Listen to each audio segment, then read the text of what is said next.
All right, and we are going live. Hey guys, how's it going?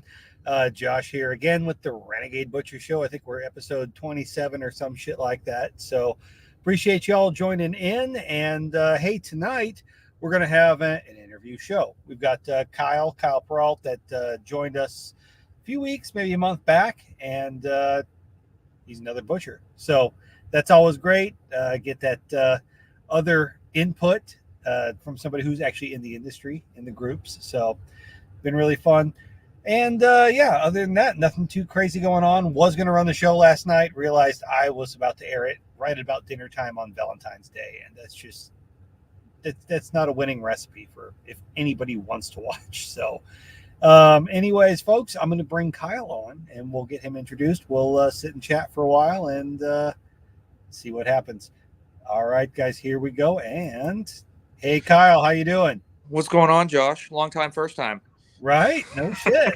Well, not too much. As you can see, just sitting here in the car, stealing the old public Wi-Fi. So, get it where you can. Exactly. So, hey, for people who are new here or who aren't in the Telegram group, what's a Kyle? What the fuck does he do? My name is Kyle Peralt. I have a small custom exempt butcher shop in northern New Hampshire. So we're way out there. And yeah, we have a 14-acre farm up here. We raise pigs and cows and unfortunately poultry in the spring. And yeah, we're just kind of making it work and trying to figure it out as we go along. Poultry is great till you have to process it. I have such a love-hate relationship with poultry. It's not hard to do. It's just monotonous. It's not. And it's like when I first started, there wasn't a lot of places to learn to process up here. Yeah. So like there just wasn't. Like unless you got in somewhere at ground floor, like you weren't going to unless you knew somebody. And I wanted to do whole animal.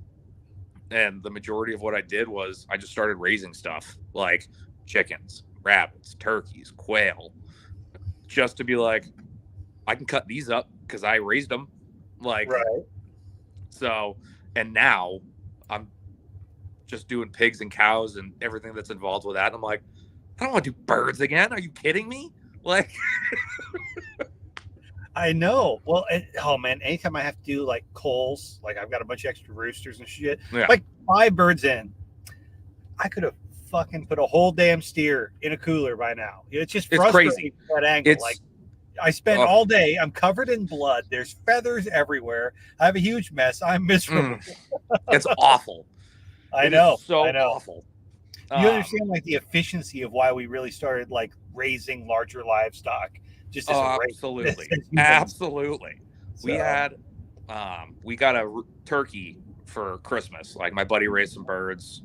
I started to, and then half of my flock died of turkeys. And I'm like, here's some free turkeys because I don't want to do it anymore. And he goes, cool. Just grab one at the end of the season for the holidays. Yeah. Like, perfect. Well, we turkeys lost are power. One of those that like if you can get them past that awkward point where they all just want to die, they're bomb proof. And they're going to like bully the rest of your livestock to death. But you have to get them past that point. Oh, I bought 10 broad breasts this year and 9 died in the brooder. And I was like, so that's like the Cornish cross of turkey. Exactly. So like everything working against you. Yeah. Right.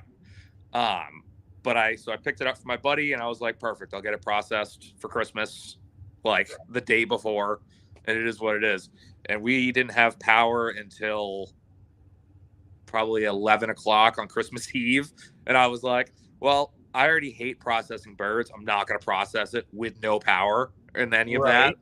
So I ended up just having this turkey for 2 weeks. And then after like I slaughtered a beef one day, I'm like, well, this thing's going. And I did everything like no skin, gutless method, popped everything out. I'm like, done. Not even playing around. Like, Like I hate doing it. I hate wasting, especially on ducks. I hate wasting the skin, but I don't have the patience to sit and pluck. I just don't. I will never raise ducks again. I don't think, just because. And it's not worth it to me to scale that I do anything with poultry to get a plucker. And I get people ask me all the time, "Would you ever do mobile poultry?" I'm like, no, No, because then I would be able to justify owning a plucker, and I don't want it. Right. I don't want it. You know? Well, that I get asked all the time when I'm going to start doing poultry, like professionally. Yeah, And no, I'm just like, no, no, I'm not. And no. it's one, I hate doing it. And two, Yeah. it's genuinely, I don't feel comfortable charging people what it would feasibly Right. cost That to that's process birds. because 90% of people who are going to call you, it's an old lady that has 5 birds she wants to let go, or somebody Exactly. with 20 birds that they need to get.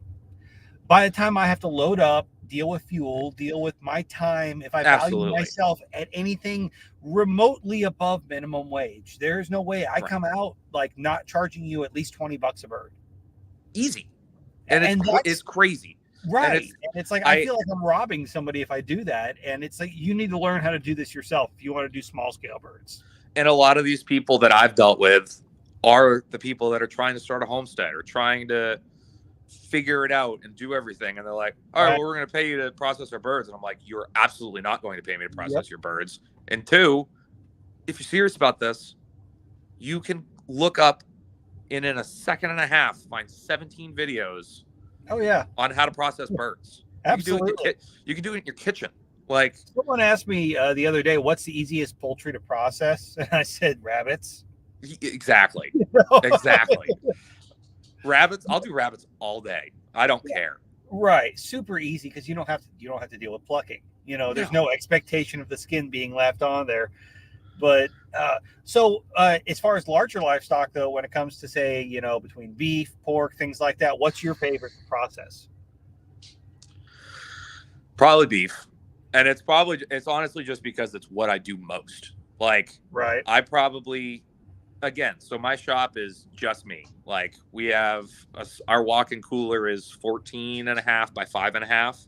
Like, it's not massive. It can hold 2 beef comfortably. Yeah. But so I do everything by myself, to where it's like it's a lot of work. It's a lot of work, but I'm averaging processing at least 1 beef a week and slaughtering at least 1 beef a week. It's a pretty good consistently. Clip, considering you're also doing the stay-at-home dad thing too at the same time. Right. Yeah. Yeah. No, it's great.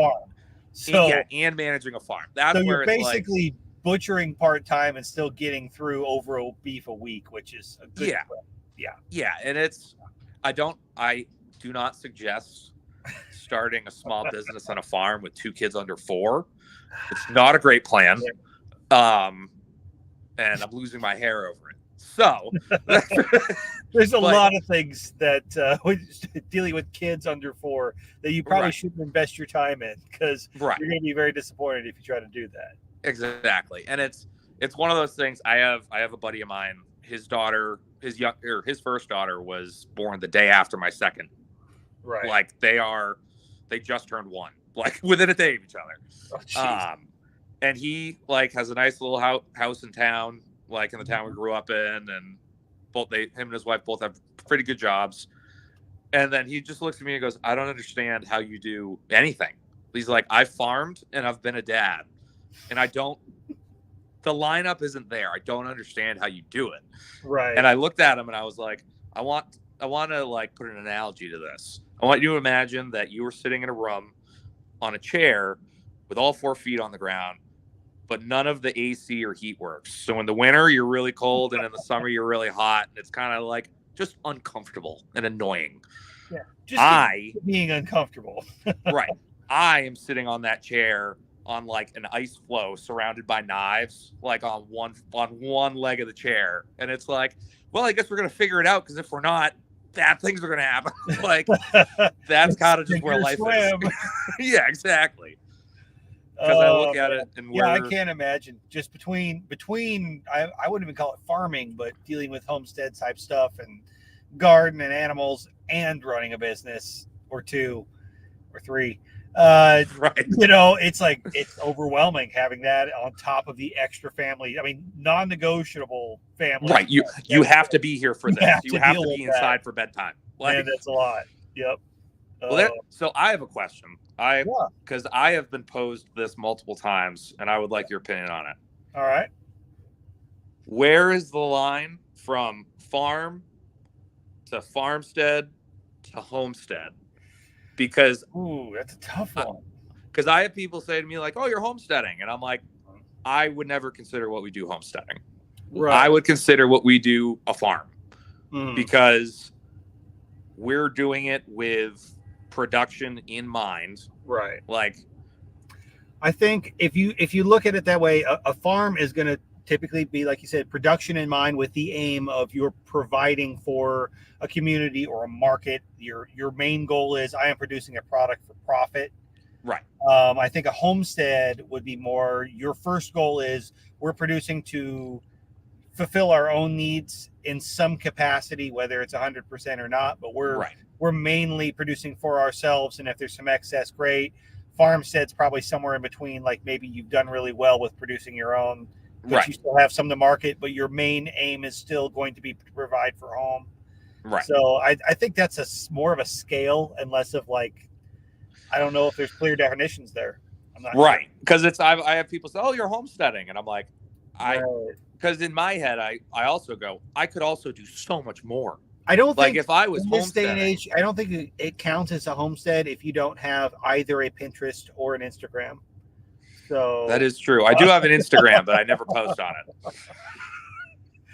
But no, I honestly, I'm not sure if it matters that much. I mean, yeah, I don't think it is. I'm on the fence when it comes to it. A lot of folks that I respect quite a bit are constantly very adamant about the fact that we have meaning, and they need to have those meanings. And I agree.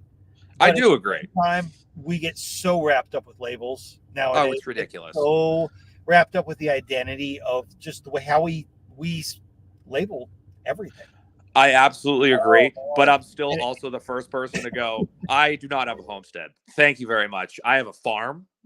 Thank you. But like, I 100% agree with you that it's like, it doesn't matter what you're doing. Just go do it. Oh, you there? Am I back? I think I hit mute somehow. Do you hear me? I do, but you're a little... Hold on a second. You keep talking. I'll be all back. right. Let me turn off my phone. But yeah, no. That was just a random question I've thought of before, and I'm like, yeah, I don't know. Like, again, I think everyone. Oh yeah.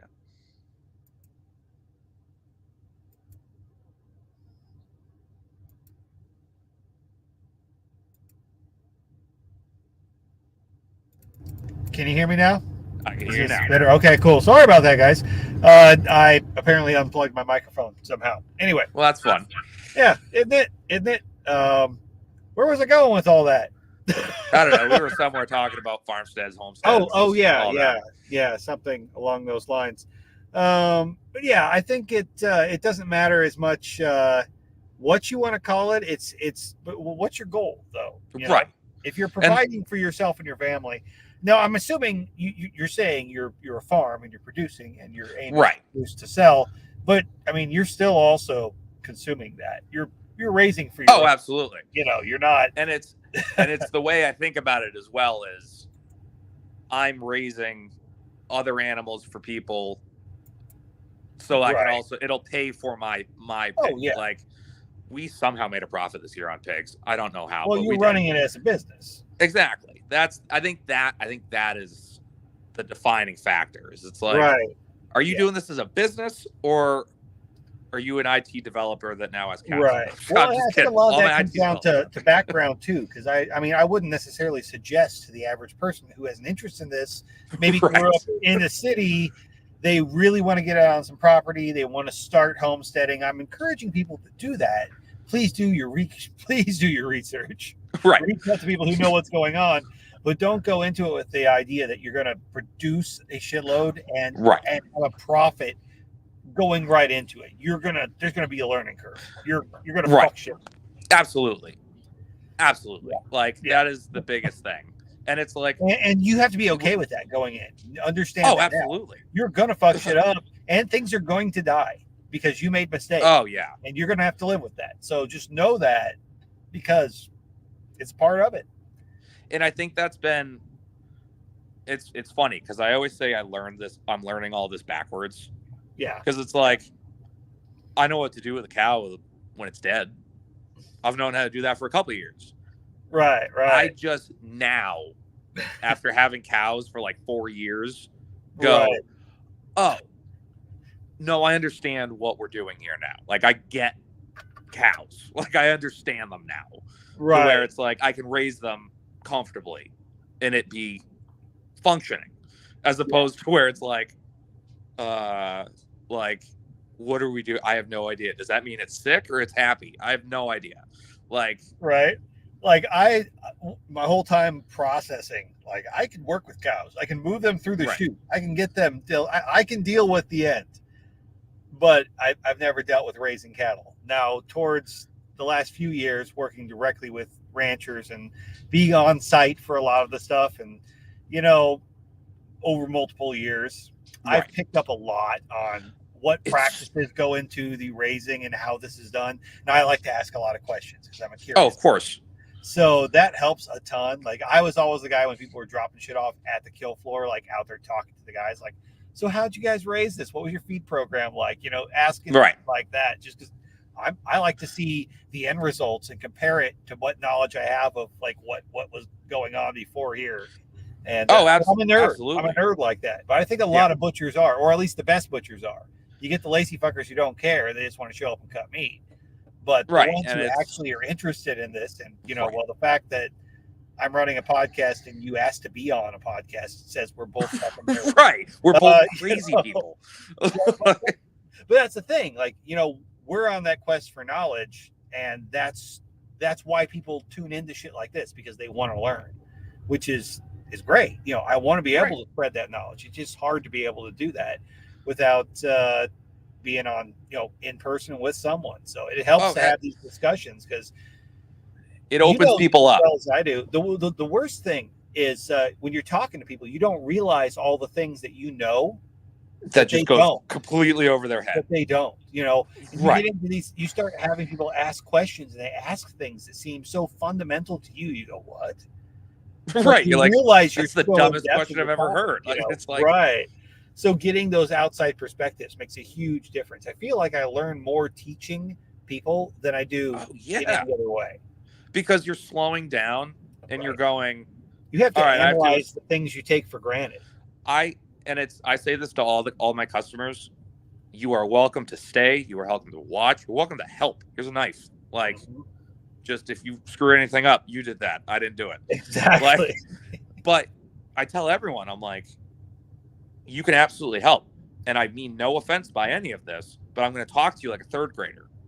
On some of this stuff. Because that is the level, like, unless you've been doing this your whole life, which if you're here awestruck, I doubt it.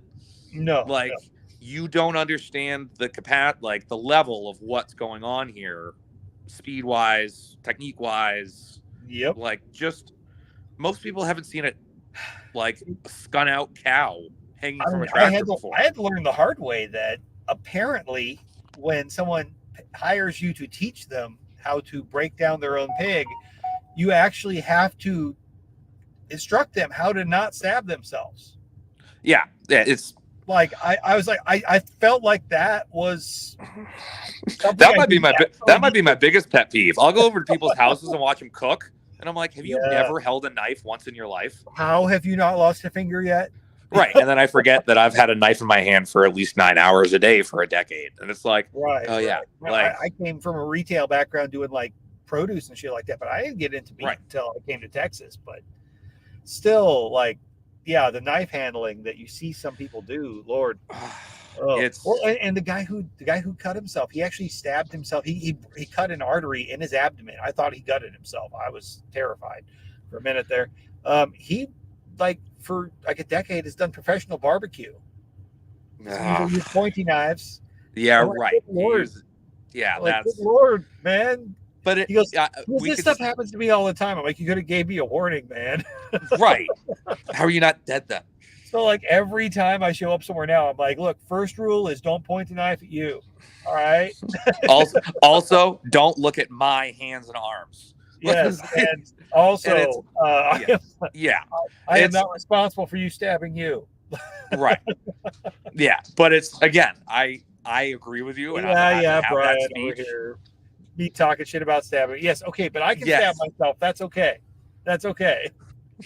I'm a professional. But that's it. That's what I was getting to. It's like Don't I do have it at stabbed home, I have stabbed myself so many times. It's not even funny. Right. Like I Well, actually you're at a little bit higher risk level as far as the amount of time you're handling a shark. my wife gives me so much shit, and it pisses me off because she'll be like, "Oh my god," she's a nurse, and she's like, "If I stab myself with needles as much as you stab yourself with knives, I went blah blah blah blah blah." I'm like, you have a syringe in your hand for like a 30 seconds at a time to do whatever. I have 3 different knives in my hand for 9 hours a day. Yeah. And and that whole knife is sharp. Right. One of my tendons I sliced through. I was deboning a rib plate, and it just went the wrong way, and I just went shink. And I turned to my buddy who was cutting behind me, and I was like, "Are you ready?" And he just like took an analysis of what was going on, was like, "Yep." And we both ran out, and I ended up having to go to a specialist because I was like, bind it up. Like, sorry. Oh, there it you can kind of see it. Yeah. Right. But yeah, I can see a little bit. But I actually went to like a hand specialist about it, and he goes, "You actually have amazing aim. That tendon actually has evolved over time to not be used, and that's actually the tendon we take out of people to replace tendons that they actually fucked up." Oh yeah, I know which one you're talking about. Yeah, because it's like when certain people even have it. Right. He's like, most people don't even have it, so you're fine. Yeah, like it's slowly being evolved out of humans. Yeah, I do have it, but yeah, and then I actually spent the rest of the 20-minute appointment talking to this guy about his lowline Angus herd. Nice. So I was like, "Oh, this is fantastic." I'm like, "So I can go back to work?" Because it was like a workman's comp. Right. He's like, he goes, "Oh yeah, you're fine." Like, he's like, "I don't even know why you're here." I've actually only managed to stab myself the one. Well, I mean, I've nicked myself, but stabbed myself properly the one time while butchering. The rest of the time, it's other dumb shit. Yeah. But I was hawking a cow with a knife, and I just got in a hurry and put it in my thigh. I did the same thing. I was boning out a ham. Right to the bone. Then I'm like, damn it. And so I pull it out, and it's bleeding, and I'm like, shit. So I had to limp all the way through the cut floor to the bathroom. They're going to send me home. They're like, you okay? I'm like, yep, just got to go to the bathroom. And I'm like grabbing a roll of freaking meat wrap.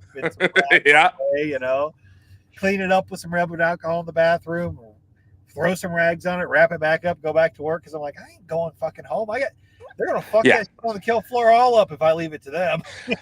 Same thing. I was deboning a ham, and the knife just slid right. It was the very second to last one we were doing. My knife was garbage. Yep. And I'm like, I'm just going to power through it. And I powered straight through that bone, straight into my thigh. And this was an old, a well-used boning knife, like 6-inch Victorinox. So it was like this thin, like 3/4 of the way down. Yeah, it was ice. It was tiny. And I jammed that thing straight into my leg.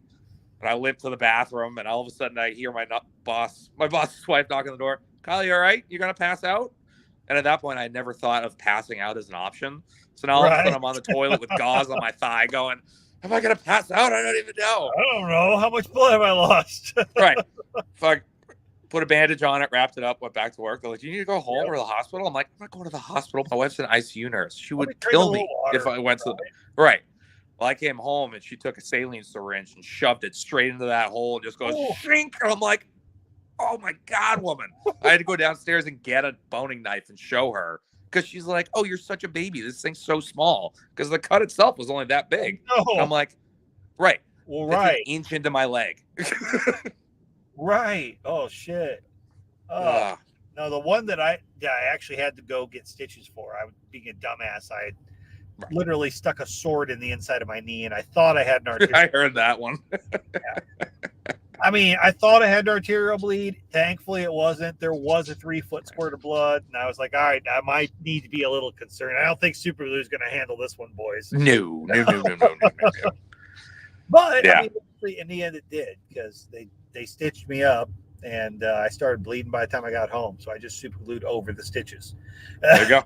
I mean, hey, That's fine. but yeah, I mean, 90% of the time I don't go somewhere to get fixed up. I just take care of it.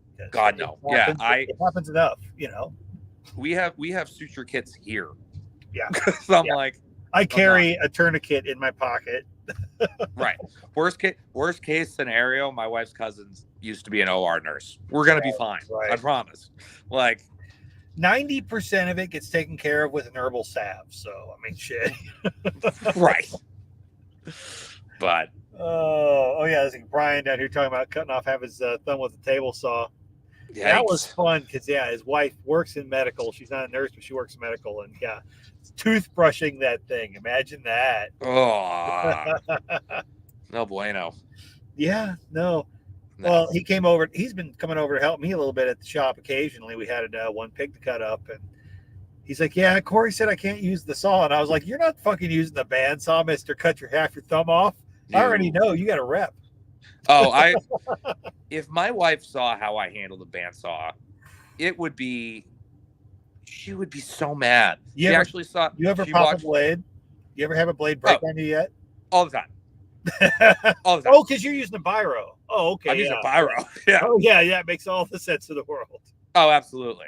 I had to order new blades, so I was like just making it by with the last one I had. And cutting marrow bones, I'm sitting there. It would take me like 30 seconds to like 45 to do one cut because I'm just like, I don't care. I'm not going to lose a hand. I don't care. But it's, nothing will fucking flip on you like bone. Oh, yeah. And I don't know. You get so desensitized to it, though. The one at the USDA shop I worked at. Yeah, once you do it enough.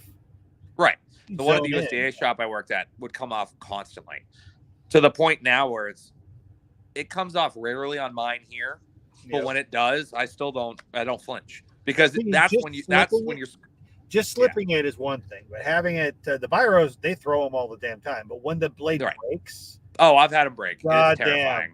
Damn, it's terrifying. So for me, I was splitting a fucking lamb on one, and we had 3 guys working down the block right behind the fucking saw. I'm splitting this lamb, and of course I'm standing behind the blade, and I'm pushing it through. And that fucking blade, when it broke, it popped between the fucking the door and the frame, and I came back enough that it popped me in the apron right on the chest. Like I felt it hit, but it's all you heard. It sounded like a gunshot, you know. Oh, it's the most terrifying thing on the planet. Somebody else sit there. They killed the saw. I'm just sitting there feeling myself because I'm like expecting. Oh yeah, I just feel like, oh, God, like holy shit, what just happened? You know. And everybody's like, "Are you okay?" And I'm like, "I think I'm okay, but I'm gonna need to fucking take a minute." You know? Oh yeah, absolutely. No, it'll get you. When those are terrifying, but those slipping, I don't even flinch anymore. Like, well, because when you freak out and like move your hands around, that's when you're gonna cut yourself. The older biros do that really bad. Apparently, the new ones have solved that. A buddy of mine he used to just hate them just as much as I did. They got a brand new one straight off the fucking the warehouse floor, I think last year, and they're way better now. But mine's from the 40s. The one I'm using now, which I don't have to use much right now, but it's an old Butcher Boy B16. And I'll tell you what, that thing's a tank. I've never thrown a blade off that thing yet. Yeah. No, mine's legitimately from the 40s. Oh shit! And we bought a converter for it because it was 3-phase, and the motor was literally too old to work with a converter. Oh shit! So I had to had to get a new motor. Well, that's what we did. We bought a brand new single phase. We put it on, and I had my buddy do all the wiring. I did a pig for him, right? And I had him do a couple odd jobs for me, and he did that. And he goes, "Does it need to be pretty?" I'm like, "No." So that thing is hooked up with a regular light switch receptacle off the side of it that you just flip the switch and all the lights in the entire building dim for a second and then come back on. And I'm like, yep, that's my saw. I had a buddy over one time and I got that thing going and he was just like, what is that? It might be the most terrifying thing I've ever seen. And I'm like, the shock you with all that what we call the machine. Right. That's what we call me getting all of my shit done in a matter of time. Yeah. But oh man, the difference a bandsaw makes when you can have one. Oh, it's Holy shit. I would go as far to go if it was like a very regular customer that my bandsaw broke to the point that I can't use it. If it was a regular customer, I would say, okay, I'll do a boneless. But if it was a one-off, I'd be like, I will reschedule you because I'm not doing it. Like, Yep. It's not going to be what you want. It's not going to be what I want. Yeah. And it's going to be better for everyone if we reschedule it.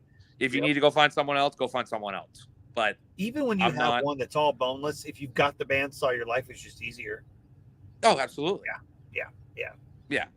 And I do a lot of all boneless without the bandsaw because I'll be helping people learn how to butcher their own shit at home. Exactly. I don't have the luxury of a bandsaw. Right. And my life is so much easier with a bandsaw. Oh, it's such a game changer. Oh, man. But I know. I can't wait till I can set it all up in a mobile truck to just haul that'd be real nice. But yeah, well, I've got to find something that's got enough ass to actually do the job, but not be three-phase because I am not running a three-phase generator. Yeah. No. No. Yeah, that's something. So, do you ever run into have you had customers that you're just like, you've genuinely had to be like, this is in my best interest and your best interest that I'm not going to do this. Yeah. Or like, this isn't going to happen. And they have completely been like, well, you are the worst business person ever. Like this, that, and the other. And it's that's part of it. That's part of it. I'm not an IT guy. Be afraid to fire a customer.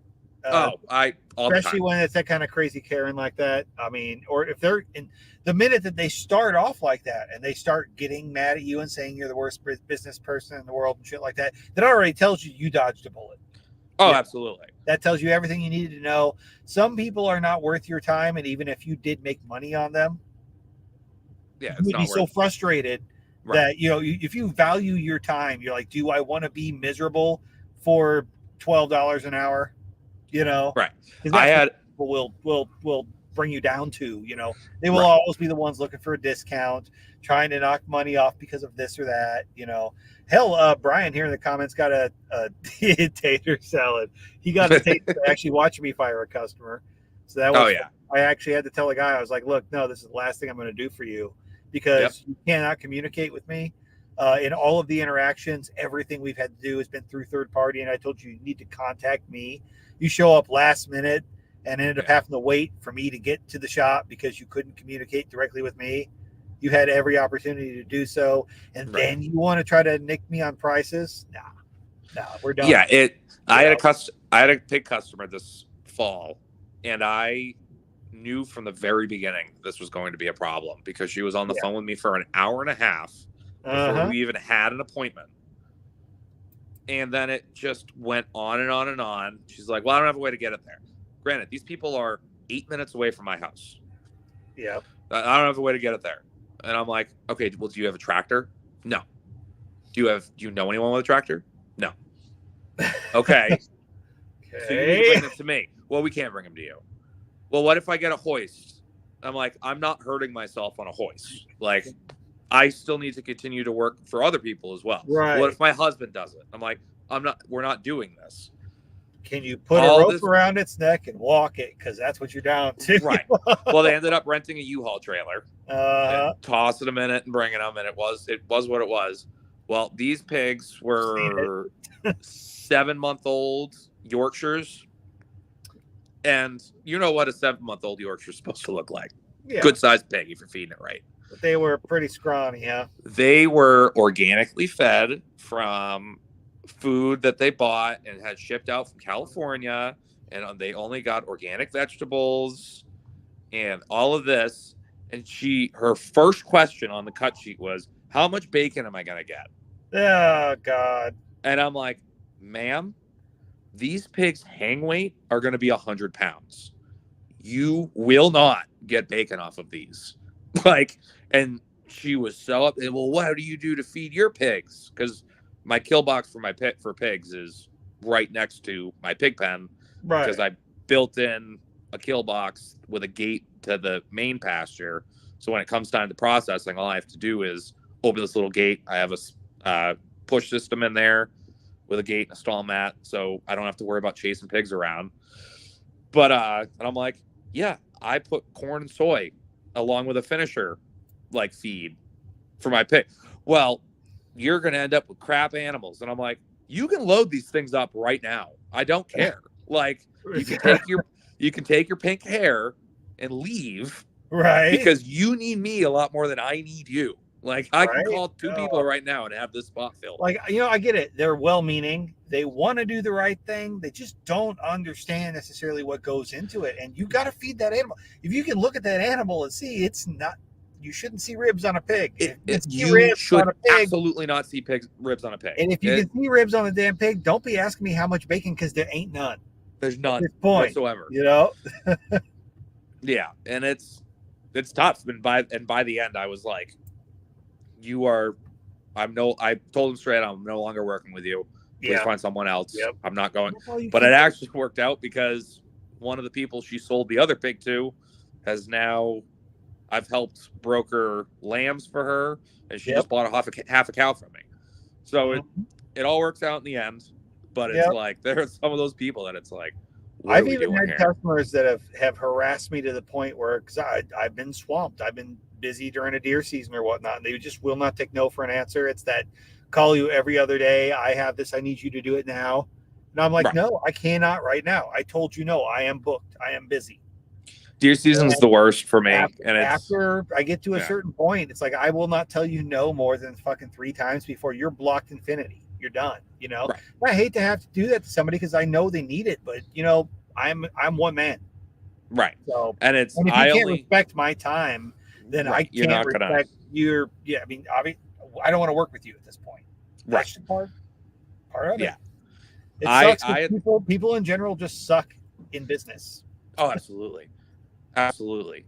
And I've gotten to the point now where I only do deer 2 weeks a year, 2 weeks out of the year, because I can't afford to set aside time for archery season.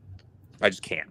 Like, I have livestock customers, and when it comes to rifle season, that's where my influx of customers are. So I take the time off there. And what's nice is I tell everyone, especially the first week, I'm like, don't plan on dropping a deer off till after 10:30, because I'm not going to be in from the stands until 10:30. Like, it's almost like a vacation for me, because I enjoy cutting up deer. They're super fun, and it's a break. Like, it's a break, but it's not. It's a break from the monotony of doing beef and pigs and stuff like that. But also it's nonstop for 2 weeks. And I'm really ready to get back to my first beef. Really, so ready, because for me, it's like nonstop deer for like 3 to 4 months. You guys have such. If I do go out to the stand, I'm hoping to not see anything. Right, because I don't want to cut it off. Got to be like King Bad Daddy walks out there and says, "Please shoot me, sir," and makes it easy for me to have an excuse to put the beer down. Exactly. Other than just not work more today. And your guys, I am so jealous of Texas's just hunting plethora, because it's New Hampshire is the second lowest like success rate in the country for whitetail. Yeah. We don't have the agriculture to like sustain a massive deer population. We do a decent amount, but it's still it's crazy. K-Bonk here is asking, how many clients do we both have? I have no idea, honestly. Oh my God. It depends on the season. If you're talking like deer clients, probably a couple hundred. If we're talking like in general, overall, I don't know. I would say I'd have to break it up in that same kind of scenario. Deer season, I've probably got 15, 20 people that I know are bringing me a deer.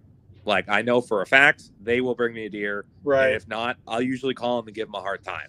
Right. And then other randoms throughout that, just because people talk, and I don't advertise anything. The most I do is Facebook, and the majority of that is other people putting my name out in the comments. Right. So, but then when it comes to livestock, I have 3 farms that I could call today and go, bring a beef up tomorrow, and they do it. Yeah. But I would say probably like another 20 or 30, like one-offs, like, hey, we'll hit you back next year. Hey, we'll do this or something like that. I say several hundred, but that's not several hundred consistent repeat all the time. No, God, no. That's a lot of people who do something once every 2 years, so Right. it just, you end up with it's kind of a large book of business. There's a lot of people who are your repeat and your mainstay, like probably like a half dozen that keep you fairly busy, and with a lot of just interspersed return people and their friends throughout the rest of the time. Yeah, and it's super nice to have that buffer of hey those customers. Right. Yeah, absolutely. Because they keep you going. Customers you got to take care of, because that's what keeps you going, Exactly. But yeah, that's a weird question. I've never thought about that. Yeah, no. But we get some fun ones in here too. Yeah, exactly. Yeah, shoot. Hey, I remember you mentioned something earlier and it made me think of one of your rants. So cut sheets. What would your advice be to people if they've never filled out a cut sheet before to get something? You're probably gonna hate this as a fellow butcher, or you're gonna love it. Don't guess. Like to a customer, don't guess. Sit down with the person who's going to cut up your animal and ask toddler-like questions. If you don't understand, don't be afraid to ask. Please. Don't think you're going to look stupid, because probably you already do, and that's okay. We expect it. It sounds petty and it sounds haughty and like, oh my God, know it all. But no, seriously, nobody knows this shit anymore, and we know that. People who are knowledgeable on this, nobody understands it. They want to know what's at the grocery store. Yeah. We watch TikTok. We see the shit on there. We know people don't have a clue.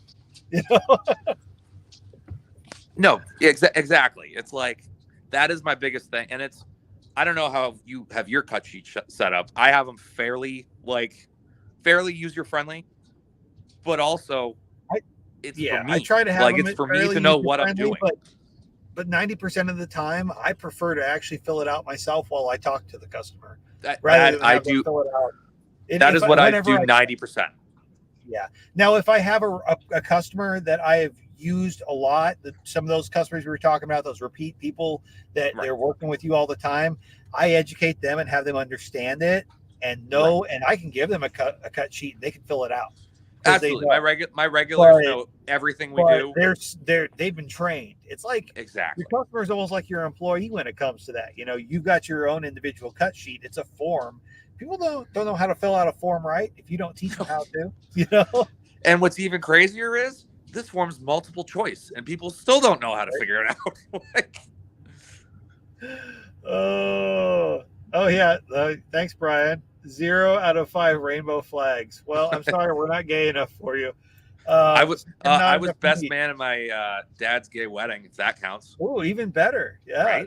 That's like half gay. You're like a step gay. Exactly. Yeah, I cry during every Nicholas Sparks movie. If that counts. Perfect. I guess I think that'll work. Yeah. Yeah. Okay, Monk says there is a USDA cut sheet. And the cut sheets are going to be individual to whoever's cutting it. That's kind of up to the butcher themselves, and the cut sheet's really going to be between the customer and whoever's doing the work. It's basically just reference on getting the job done right. But for USDA, usually for a set farm, they have to have every individual cut that's labeled or the label itself approved, and that's a headache. That is a headache. Yeah, that's a pain in the butt. And you want to do a cut that you didn't routinely offer before, and the state didn't approve you for that, they have to approve each individual label, and it can be a week-long process. If you didn't offer Bavette and somebody decided that they want that, you as a USDA provider wouldn't be able to just snap your fingers and have that off your next. We never had that problem up here with ours. They could go in and they could change any sticker that they needed to. Down here, the logo itself had to be approved by USDA. It does depend on your local USDA, and a lot of that is managed directly by your state agency, and it's contracted to them by the USDA. So you're still usually dealing with the same inspectors. It's just what hat they put on. Right. Yeah. Exactly. I've been noticing this and trying like figuring it out lately. New Hampshire is the Wild West when it comes to agriculture.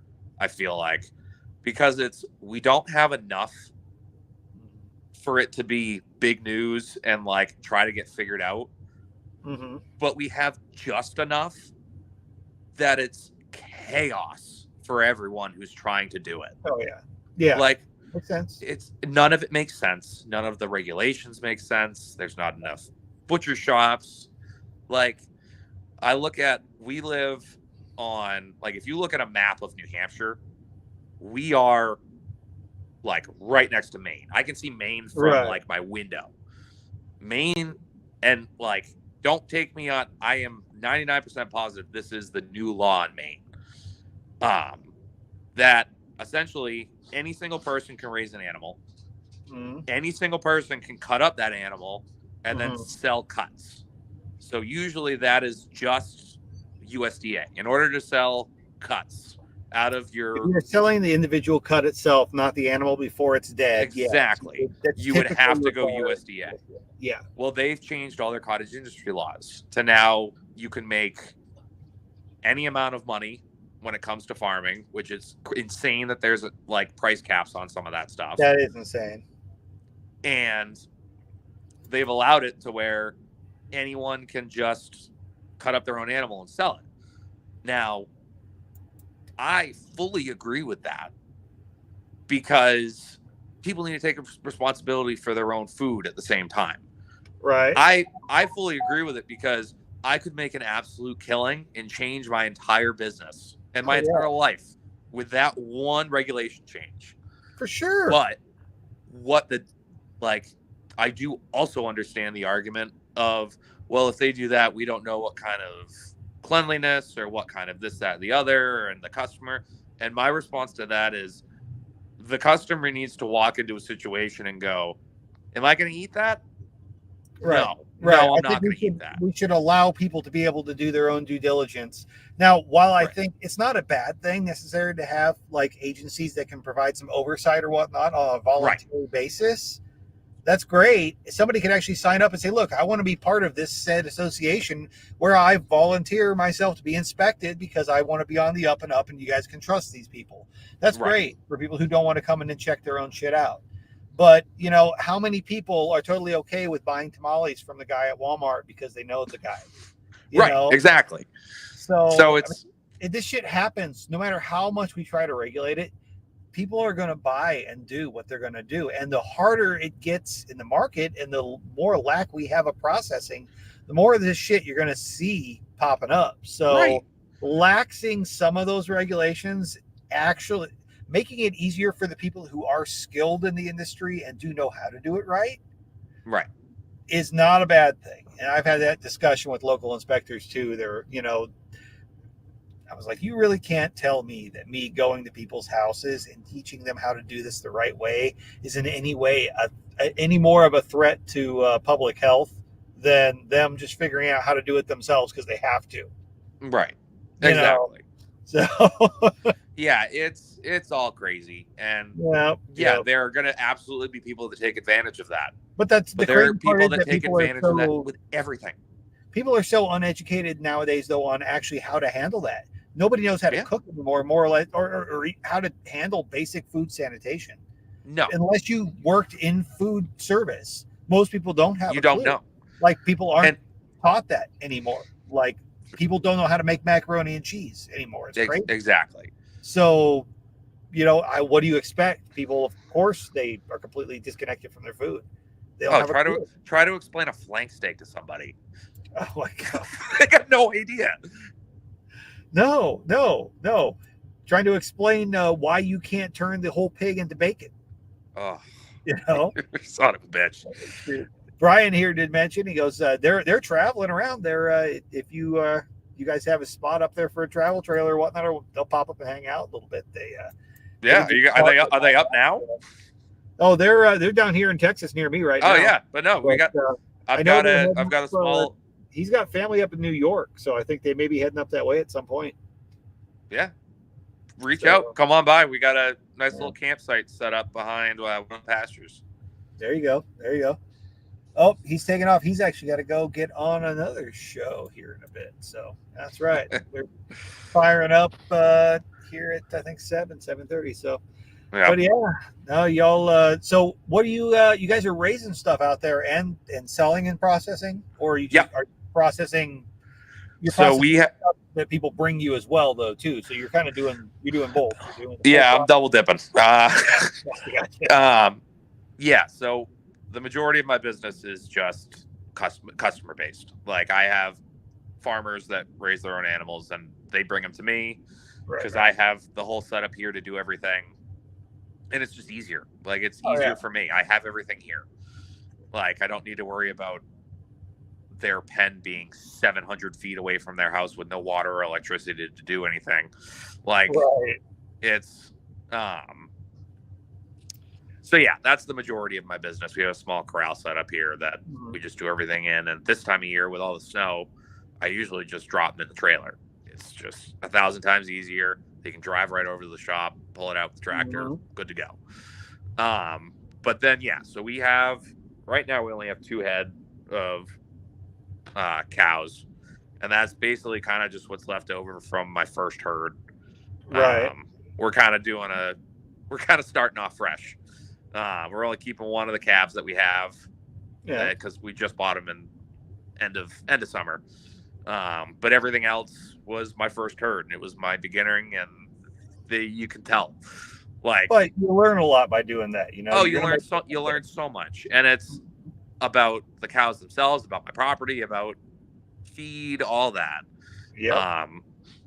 So we're gonna, and honestly, I'm probably only gonna get one more calf and just run 2 for a while, just because I have a decent amount of grazing, but we're going so deep in with pigs this year that I don't need to also worry about having 6 head running around too. Like smaller place too, and you know, in a smaller area, pigs are just so much more productive if you have the feed. You know, and we're doing it the dumb way, and we're pasturing because I'm dumb. But I think if you can balance it, you're probably still going to have to provide some feed. But if you're doing pasture, absolutely. It's a great way to do it. You know, it's balancing that diet out. I'm not sitting here thinking that I'm gonna feed them off whatever's in those fields because it's not a lot. The pasture we're actually putting them on. Krispy Kreme people, man. Exactly. The pasture that I actually need to build for them in the spring this property used to be an old horse farm. So they had a pasture area for the pig or for the horses, but it was just went into disrepair. We had a bunch of aspen and birch start popping up in it. So when we got the cows, we cleared all that out. And it's come back a little bit now that we've had cows on it. Like it's started to grow back some, but I want it real nice. So I'm woven wiring the whole thing in because I don't trust pigs as far as I can throw them. No. And it's probably about a 3-acre parcel that we're going to break up into 3 separate paddocks and just rotate pigs through that and put turkeys behind them, have them spread everything out, and then just overseed everything behind the turkeys. So that going into next spring, I can put cows on there before I've got piglets to put on there. So we're trying. We're trying to figure it out. But balancing act. Yeah, and that's the biggest thing. It's a balancing act. Again, like we talked about. Oh, here we go. We got K-Bonk asking about sheep. I know you're not a huge sheep fan, but hey, what do you think about this? Yeah, I hate them. I hate them so much. I've never had a good situation with them. I think I've had one mobile slaughter that's gone well with sheep. I just hate them. They're not bad. I don't mind them. They're not hard. They're not bad. But right. But you know what? It's like cutting up a deer. I never expect you're going to get a big yield out of them. There's just not a lot that comes out of them. No, you're just not. Like everybody thinks they're raising like a miniature cow. You're not. It's going to be a small frame deer. Yeah, exactly. With fat. Like that's it. Yep. And if you're okay with that and you want to raise a bunch of them, that's fine. If it fits your Right. lifestyle better, that's great. But don't expect you're going to get big fucking cuts. And it's just like, it's everybody who raises beef. I know you get this. They always expect the cuts like you see at the grocery store. Like, that top 3%. Yeah. And The that's not what you're getting. prime and selected that actually make it to the fucking store shelves. They don't realize that the vast majority of beef that's raised out there is pretty poor compared to that. It's utility beef. Well, I had this Holstein that I raised for 16 months on a patch of dirt that we tossed some hay to every now and then. So that's Wagyu quality almost, I'd say. Yeah, and it's like, absolutely. What are you doing? Like, people seriously overestimate. They have no clue. Not an idea. And it's the difference, which I've come to figure out, and I've explained to some people, is it's like I can look at that cow, and I almost have, from doing this for so long, like X-ray vision to go, okay, well, those are going to be nice. Those are going to be iffy. Grind that. Don't do it. And then fairly consistently go at the end of it, yeah, I was right about all that. Because this is what you're doing. But they just look at a cow. Like, that's just what they're looking at. Where it's you and me can look at something and go. They give me shit about it, but I've had people call it butcher vision. They're like, come on here with your butcher vision and look at this fucking cow. Be like, come on, tell me, how's it look? I'd be like, you're going to have some shitty fucking T-bones. Right. Well, it's you can look at it. You start being able to analyze that animal because, and when I first started off cutting, I didn't have a damn clue. I was a box butcher. Didn't know shit, I was the same. Clue. But you start working whole animals enough, especially if you're doing the slaughter portion, and then you're bouncing back and actually doing the cut. Once you start doing that start to finish, you can eyeball. You notice patterns. Well, you can just I'm at the point now where I can look at a pig or a cow and go, I'm going to tell you its hang weight. I'm going to tell you how thick the fat cap's going to be. Within 15% correct. Yeah. Oh, absolutely. Yeah. Within 10 pounds on most of the ones I do. Yep. And it's like, I'm going to tell you how much it weighs, what size fat cap it has, and whether or not it's going to be good quality. You can just look at a cow and go, well, that's going to have that gross yellow fat that no one really wants to eat. And I hope you like meatloaf. There are some people that actually go for that prefer that, but it depends on your market. It really does. I've had some I've worked with some jerseys that look fantastic with that. Yep. But then you get those gnarly 4-year-old Holsteins. I actually surprisingly had a pair of 10-year-old Longhorns that were like Wagyu but yellow fat marbled. Blew my mind.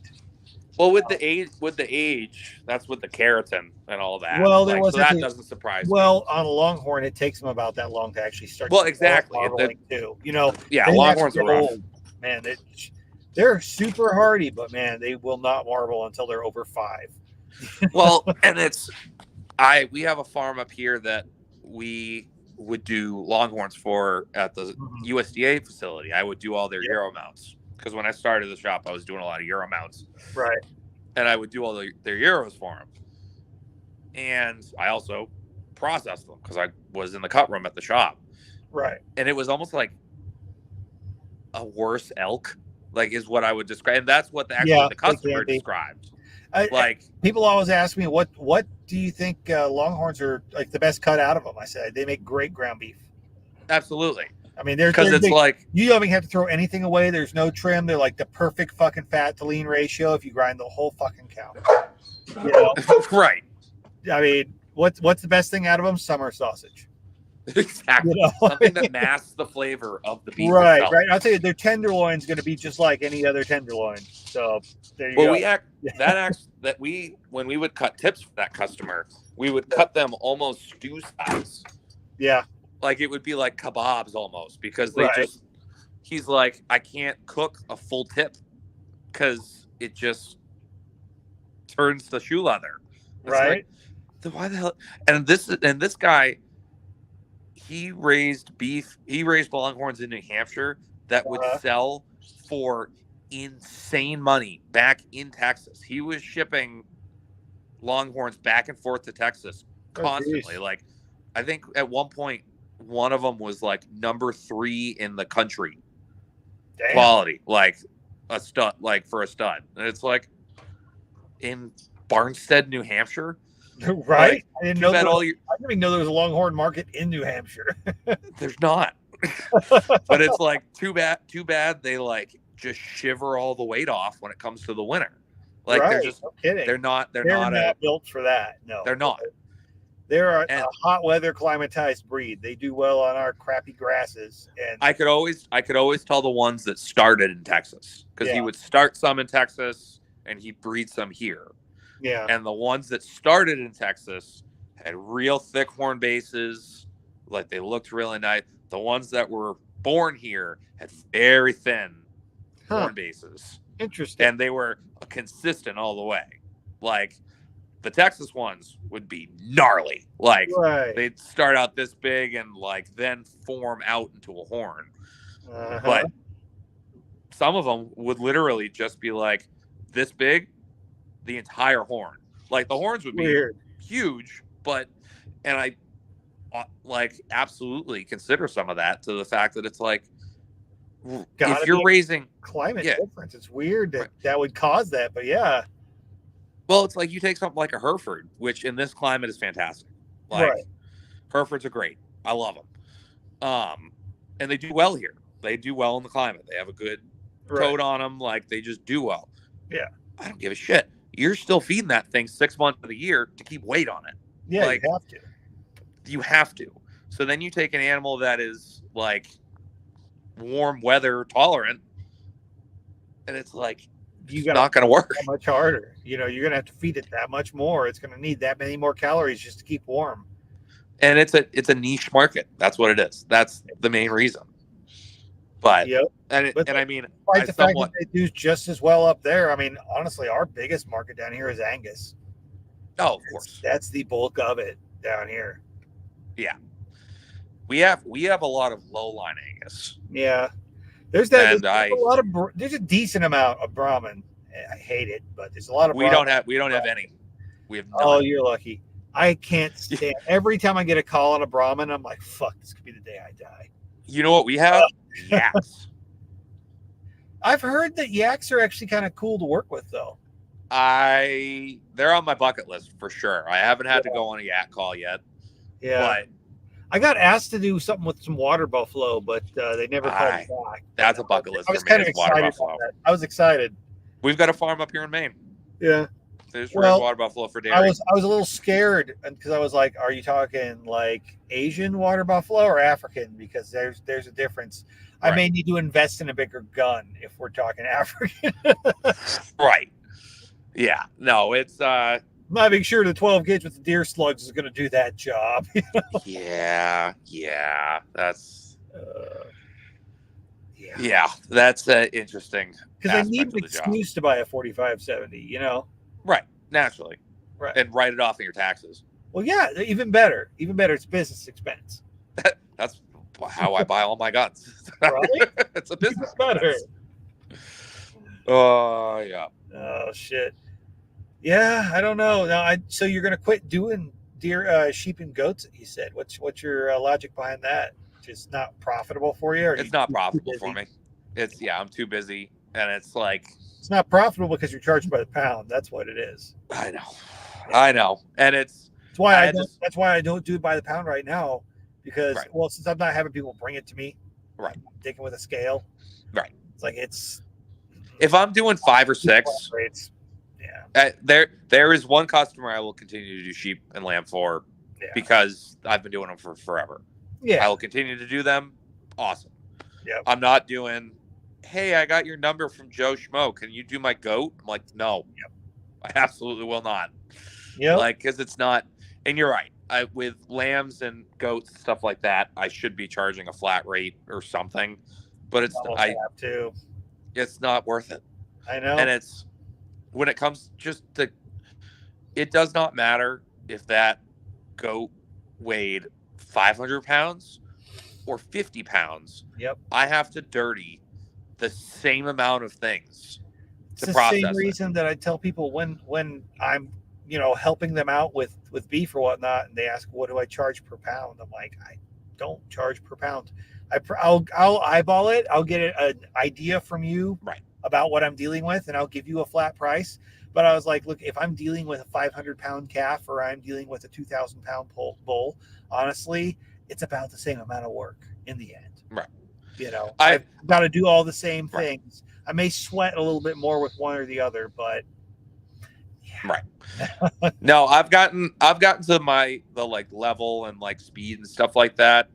For beef, I've got no problem charging by the pound because I know I'm going to make that one work for sure. And it's like I have 2 of those customers that I can call at any time. They do raise low line, so I know if I'm doing one of them, I'm going to double up on them in the week, right?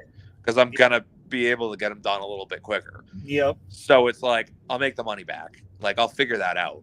Yeah. But it's like, yeah, I don't know. It's and pork's usually pretty profitable, but pork is by far the most profitable in my opinion. Especially if you do value added. If you do value added, pork is your money maker. So I don't even do value added. Yeah. The way I think about it is turnover rate. Yeah. Oh, you can roll through pork. You can roll through pigs. I can do. Yeah, I don't know. I could probably do if I'm hustling. 5 pigs to 1 beef by yourself, easy. I'm sure. Oh, easy. Yeah. If I've got someone wrapping, and I'm cruising through pigs, that is a game changer. If you got somebody wrapping, I can get 4 pigs done solo, easy. Oh yeah. But I'm not even like with a beef. I only hang for a week. Yeah. Whether that's good or bad, I don't mind it. I have very good quality. My cooler's small enough, and my compressor system is so big. Depends on the beef and what your end goals are. Really, I mean, a week is plenty in a lot of cases, especially. And I also break down into 8s. Right. When I put it in the cooler. I mean, especially if you're dealing with smaller beef overall. If you're not dealing with massive freaking 900-pound hanging weight carcasses, a week is. Oh, if I'm dealing with something that's only 400 pounds, which I get a decent amount of up here, because again, it's hard to raise beef up here. People just get out of it. They're like, I'm done.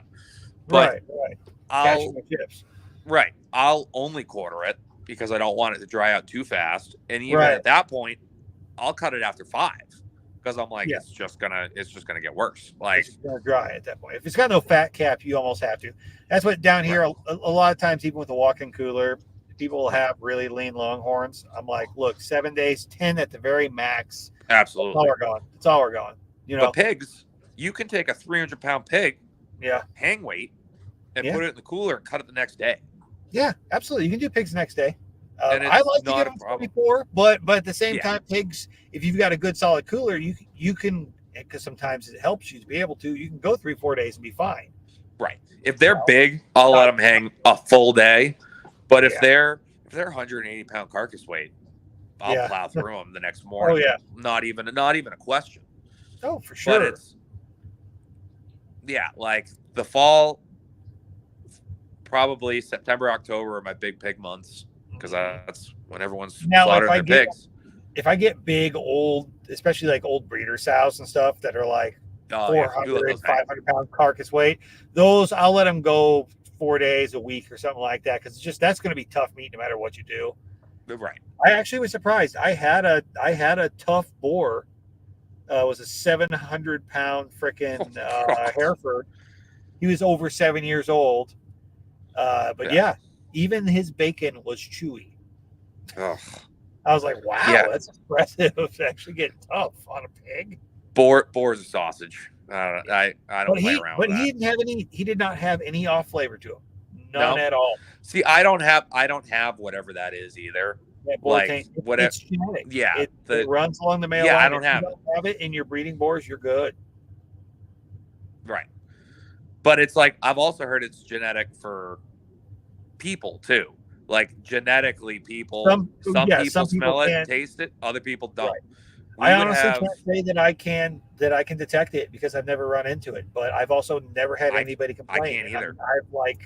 I've heard a lot of people who have complained that they've oh no, I've had nasty pig before, but it's usually the same people who say that they don't like the taste of deer because whoever the fuck was feeding you that as a kid colored your perception of the taste of the meat because you were fed some rotten shit.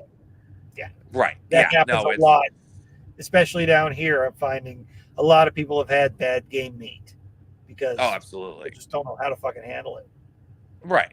And it's my boss's wife. Well, they ran it together. The USDA facility. She worked on the pack Yep. floor, and she'd walk in on pig day, like on the days that they were killing pigs, Yep. and she'd walk into the cooler, and she'd go, "Oh, there's a bad one," and I'd walk in, and I'm like,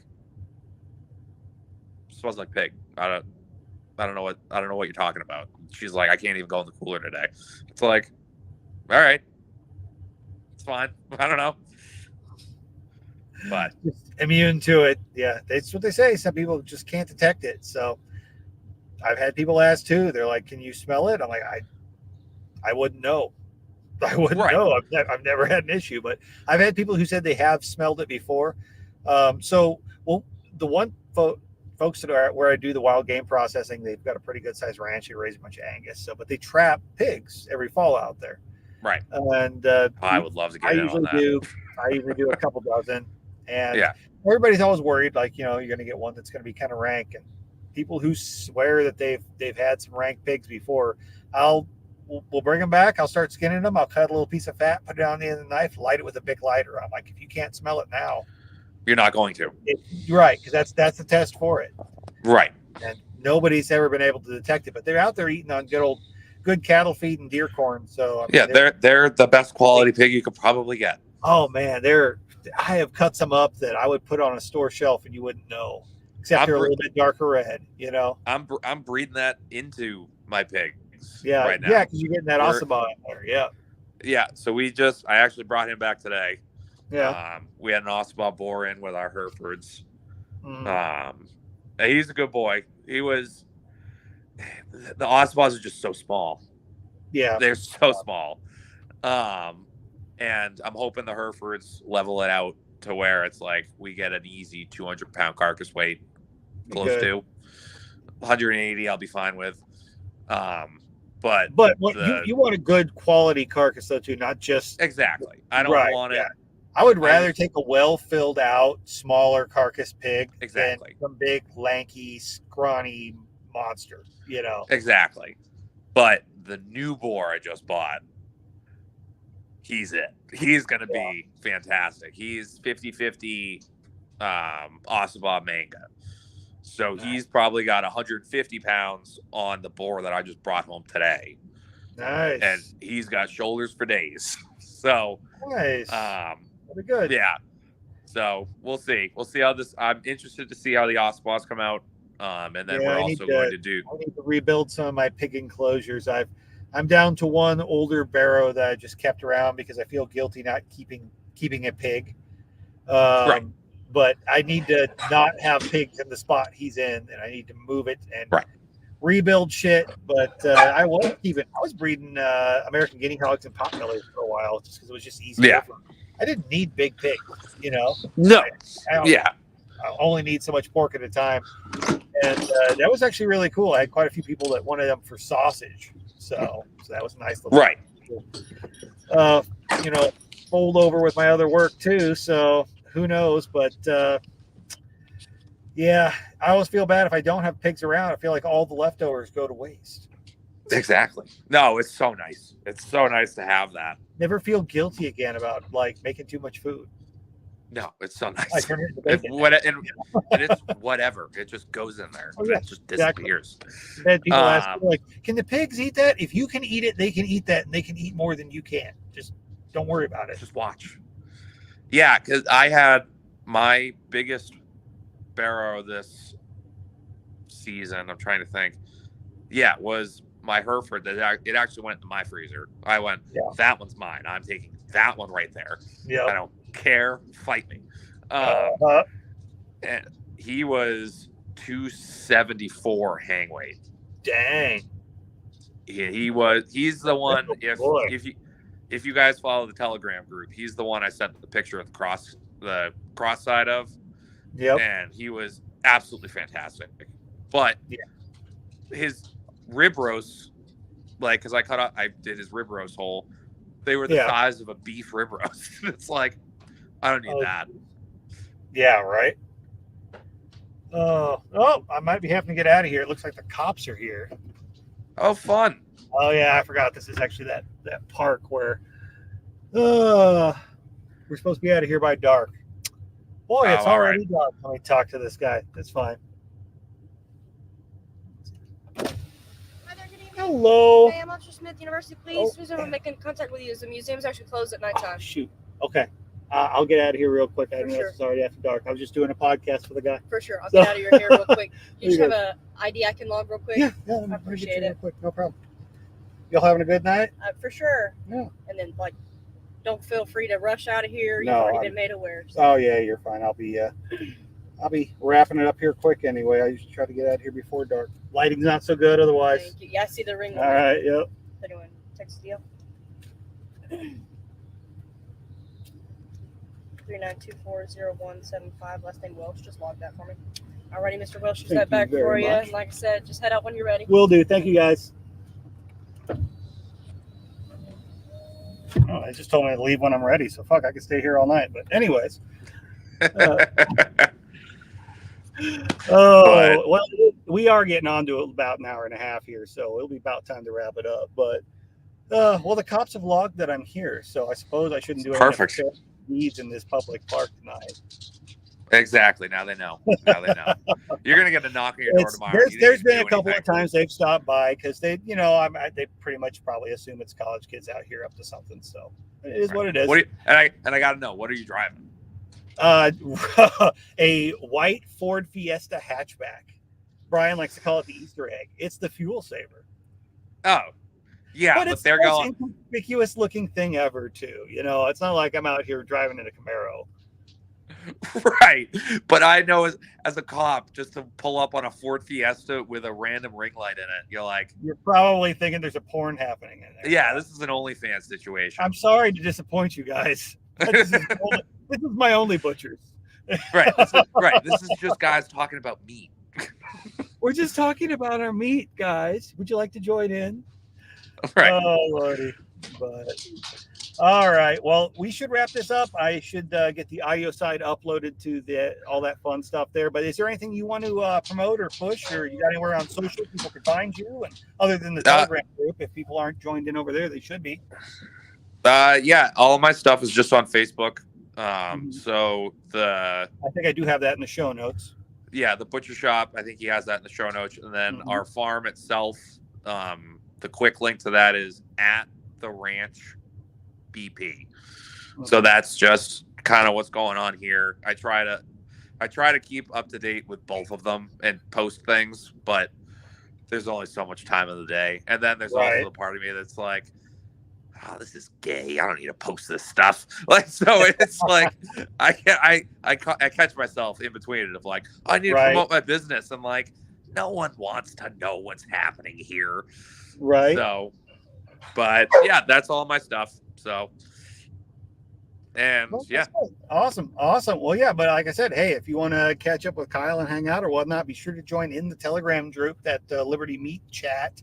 That's there's always some good discussion going on there. We're always sharing pictures and hey, it's nice to have him in there too, because now you got somebody else who knows about the breakdown and how to work with meat and can help answer some fucking questions. So, it's not just me in there now. Yeah, between the two of us, if the answer can't be answered, it's probably not an answerable question. We may know which direction to point you at the very least. Exactly. Yeah, it's either one of us has either dealt with it or knows someone who has. Probably, or knows why you don't want to deal with it. Right. Ducks, don't do them. I actually don't mind ducks that much. I hate processing them. I don't want to process them. I like them for food. Yeah, I don't even care that much. I'm like, get them out of here. I don't want them. Right. Too much. All right. Well, we're going to wrap it up. We'll talk to you later, and we'll catch you back in the group. Man, I appreciate you dropping in. We'll talk to you later. Sounds good. All right, man.